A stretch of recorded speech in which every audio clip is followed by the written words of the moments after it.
नमस्कार विद्यार्थी मित्रांनो. तर माझ्या YouTube चॅनलमध्ये मी तुमचं सहर्ष स्वागत करीत आहे. तर तुमच्यासाठी एक महत्त्वपूर्ण विषयावरती व्हिडिओ घेऊन आलो आहे. तो म्हणजे ठाणे शहर पोलीस भरती 2022-23 संदर्भात जे ग्राउंड मिळालेले आहे, ग्राउंडचे मार्क मिळाले आहेत, त्याच्या संदर्भात तुम्हाला माहिती घेऊन आलो आहे. त्यामुळे व्हिडिओ शेवटपर्यंत पहा आणि माझ्या चॅनलवरती नवीन असाल तर प्लीज चॅनलला सबस्क्राईब करा. आता जर तुम्ही बघाल तर इथं 19 तारखेचे मार्क दिलेले आहेत त्यांनी. ओके, 19 तारखेचे पहिले अनालिसिस करूयात आपण. आणि जर त्यांनी जर दिले असतील बाकीच्या तारखेचे जर अवेलेबल असतील तर तुम्हाला मार्क सांगेल मी की किती मार्क विद्यार्थ्यांना भेटत आहे, कट ऑफ किती असणार आहे, काय या सगळ्या गोष्टीची तुम्हाला माहिती देणार आहे. ओके, हे जर बघितलं हे 19 तारखेच्या ग्राउंडचेच मार्क दिलेले आहे. ओके, हे वेगळे आहेत. 19 तारखेच्या ग्राउंडचे मार्क आहेत हे.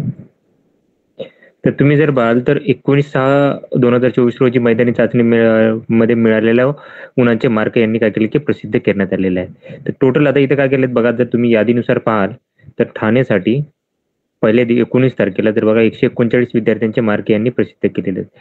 तर ठाण्यासाठी जर बघाल तुम्ही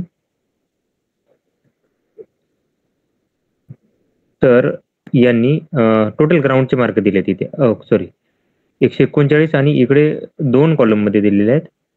तर 278 एवढे विद्यार्थ्यांचे मार्क आहेत. 278 विद्यार्थ्यांचे मार्क आहेत. तर डायरेक्ट फक्त मार्क दिले, बाकीच्या गोष्टी यांनी क्लिअर नाही केलेल्या.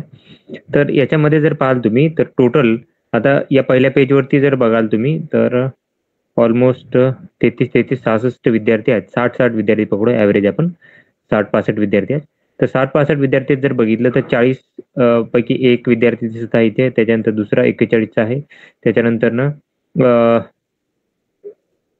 इथे 45चा टॉपर दिसत आहे. 45 जास्त आतापर्यंत 45 टॉपर दिसत आहे. आणि बाकी ठिकाणी जर बघितलं तर 30 ते 40 मध्ये तुम्हाला जास्त विद्यार्थी दिसून जातील. म्हणजे जर बघाल आता इथे टोटल जर बघा तर 4 विद्यार्थी आहेत 60-65 पैकी, ज्यांना 40 पेक्षा जास्त आहेत. तर ॲव्हरेज पकडलं तुम्ही तर पर्सेंटेजनुसार बघितलं तर 5 ते 10%, 5% पेक्षा कमी विद्यार्थी आहेत, त्यांना 40% पेक्षा जास्त गुण आहेत. बरं, जर बघितलं तर 20 ते 30% विद्यार्थी आहेत, त्यांना काय 35 म्हणजे 30 ते 40 या दरम्यान मार्क असणार आहेत. आता इथं जर बघाल तुम्ही तर इथं विद्यार्थ्यांना एकाला 40 मार्क आहेत. इथे दिसत आहे तुम्हाला 40 मार्क दिसतील. त्याच्यानंतर ना इथं 43 मार्क आहेत. 45 मार्काचा टॉपर दिसत आहे आतापर्यंत. तर इथे 41 मार्क आहेत. 41 मार्क आहेत. परत इथे 40 आणि 41 मार्क आहेत. तर ॲव्हरेज जर बघाल तर 5-6 आहेत एका शीटमध्ये. म्हणजे 60-65 विद्यार्थ्यांच्या मध्ये 5-6 आहेत, त्यांना 40 पेक्षा जास्त आहेत. तिथे एक 40 वाला विद्यार्थी, 41 वाला विद्यार्थी दिसत आहे. इथे 43, 40, 41 असे विद्यार्थी आहेत. त्याच्यानंतर जर बघाल तर नाही, इकडे या साईडला कमी पण आहेत. कमी पण आहेत, 42 वाले आहेत. तर एवढी इथं 40 वाले आहेत. कट ऑफ आहे ना, तर इथं कमीच लागणार आहे.